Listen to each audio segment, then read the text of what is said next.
हाँ फिर भैया बहनों, अब पढ़ेंगे हम उपभोक्ता संरक्षण का महत्व, इम्पॉर्टेंस ऑफ कंज्यूमर प्रोटेक्शन। उपभोक्ता बाजार का बादशाह है, ग्राहक ही ईश्वर है, ग्राहक सदैव सही रहता है। उपभोक्ता के सुझाव हमारे मार्गदर्शक है। आदि शब्दों ने उपभोक्ता को आसमान में बिठा दिया है, यानी चढ़ा दिया है। ऐसा लगता है कि सारी विपणन व्यवस्था उपभोक्ता के आसपास ही घूमता रहता है, भ्रमण करता रहता है, अर्थात उपभोक्ता व्यवसायिक जगत का केंद्र बिंदु है। ठीक है, तो सबसे पहले हम एक तालिका को पढ़ते हैं। ये है व्यवसाय। दूसरा है, इसी व्यवसाय के अंतर्गत सबसे मेन केंद्र बिंदु है ग्राहक या उपभोक्ता। ग्राहक उपभोक्ता जो वस्तु का उपयोग करता है और खरीदता है उसको उपभोक्ता बोलते हैं। ठीक है, अगला, ये केंद्र बिंदु है व्यवसाय का। किसका?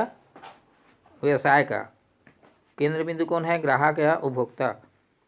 ग्राहक सदैव सही रहता है। ठीक है, उपभोक्ता के सुझाव हमारे मार्गदर्शक हैं। अगला, ये ग्राहक ही ईश्वर है। उपभोक्ता बाजार का बादशाह कौन है? उपभोक्ता है। ठीक है, तो अगला, उपयुक्त नारा है। स्लोगन ने उपभोक्ता का काफ़ी महत्व बढ़ा दिया है। अर्थशास्त्र का सिद्धांत भी यही कहता है कि उपभोक्ता की संतुष्टि जितना अधिक होगी, उस उत्पादक की बिक्री भी उतनी ही अधिक बढ़ेगी। ठीक है, उपभोक्ता की आवश्यकता अनुसार वस्तुओं का उत्पादन व वितरण किया जाना चाहिए। अगला पॉइंट है, किंतु सैद्धांतिक दृष्टिकोण से भले ही यह सब उचित हो, किंतु व्यवहारिक दृष्टिकोण से यह गलत सिद्ध हो रहा है। और यह सब सही होता तो फिर उपभोक्ता पीड़ित क्यों रहता?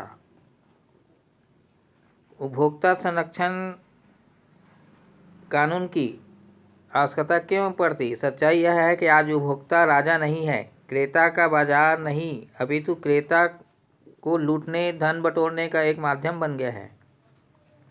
उपभोक्ता आज उस राजा के समान हो गया है जो नाम का राजा है, मगर उसके पास कोई सुविधा या अधिकार नहीं है। कभी रातों का मूल्य बढ़ाकर, कभी नाप तौल में। अगले पेज में,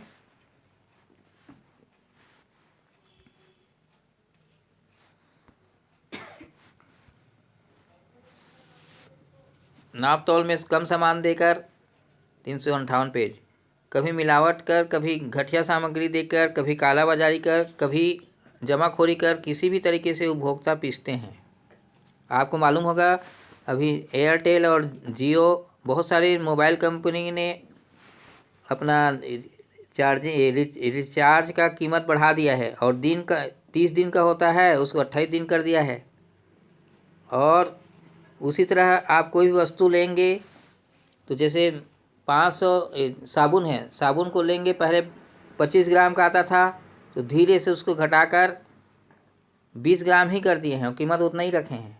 तो धीरे धीरे कहीं कहीं का नाप तौल या दिन समय ऐसे करके उपभोक्ताओं को कहीं कहीं चूना लगा रहे हैं। उपभोक्ता उस फल की तरह हो गया है जिस पर चाकू गिरे या चाकू पर फल गिरे, नुकसान किसका होगा?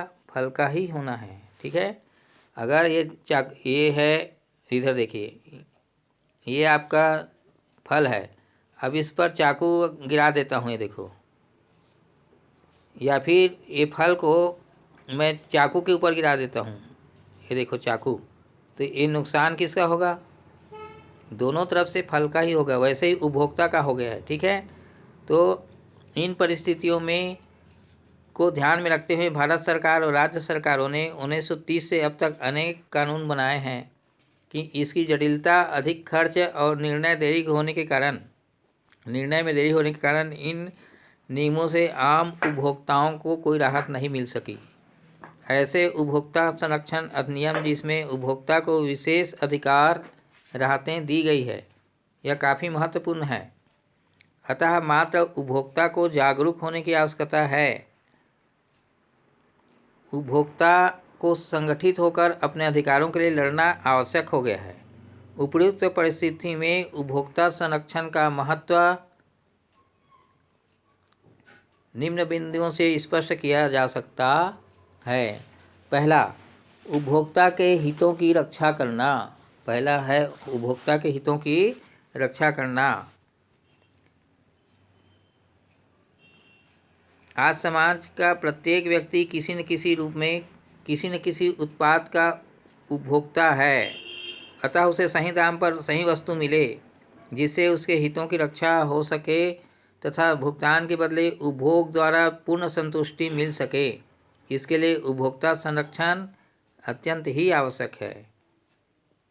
अगला,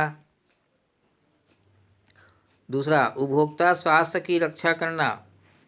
किसी देश के लिए वहाँ के देशवासियों को उत्तम स्वास्थ्य आवश्यक होता है। यह तभी संभव है जब उन्हें उच्च किस्म की वस्तुएं प्रदान की जाएं, जबकि मिलावट होने से नकली वस्तुओं से स्वास्थ्य पर बुरा असर पड़ता है। इससे भावी पीढ़ियों पर, संतानों पर भी विपरीत प्रभाव पड़ता है। अतः जनसामान्य का स्वास्थ्य की दृष्टिकोण से उपभोक्ता का संरक्षण होना अत्यंत ही आवश्यक है। अगला, ग्रामीण एवं अशिक्षित उपभोक्ता। भारत की अधिकांश जनता ग्रामीण वातावरण में रहती हैं जो पूर्णतः शिक्षित और जागरूक नहीं है, जबकि विक्रेता, महाजन, साहूकार के शिक्षित रहने से ग्रामीण जनता सदैव लूटती रहती है। ऐसे में उपभोक्ता संरक्षण का महत्व और बढ़ जाता है। अगला पॉइंट है असंगठित उपभोक्ता वर्ग। असंगठित उपभोक्ता वर्ग। भारत में प्रत्येक उपभोक्ता वर्ग असंगठित है क्योंकि उपभोक्ता सभी धर्म, क्षेत्र, वर्ग के होते हैं। उपभोक्ता मंच का प्रायः कमी होने से विक्रेता व्यवसायी भरपूर लाभ लेने का प्रयास करते हैं, क्योंकि व्यापारी और उत्पादक, उद्योगपति और जितने विक्रेता हैं ये सब संगठित होते हैं। ऐसे में उपभोक्ताओं का संरक्षण काफ़ी महत्वपूर्ण और आवश्यक हो जाता है। यह संरक्षण उपभोक्ता संरक्षण अधिनियम के द्वारा प्रदान किया जा सकता है। अगला, 5, व्यवसायियों द्वारा अधिकाधिक लाभ कमाने की प्रवृत्ति। आज भारत का संपन्न वर्ग व्यवसायी है, अर्थात प्रत्येक व्यवसायी अपने व्यवसाय से अधिक लाभ कमाने का प्रयास करता है। इसके लिए उसे भले ही अनुचित कदम व कार्य करना पड़े। अतः इस प्रवृत्ति को समाप्त कर उचित वस्तु का उचित दाम पर उपभोक्ता को प्राप्त होती रहे, इसके लिए उपभोक्ता संरक्षण आवश्यक है। ठीक है। उपभोक्ता की अज्ञानता, छठा पॉइंट। आज प्रत्येक व्यक्ति केवल अपने कार्य, अपने सेवा तक ही सिमट कर रह गया है। उसे अन्य कार्यों एवं अन्य क्षेत्रों की जानकारी से कोई मतलब नहीं रहता, जिससे उपभोग वस्तुओं के संबंध में प्रायः अधिकांश उपभोक्ता अज्ञान रहता है। इसी अज्ञानता के कारण वह व्यवसायियों की कठपुतली बनकर व्यवसायियों से लूटता रहता है।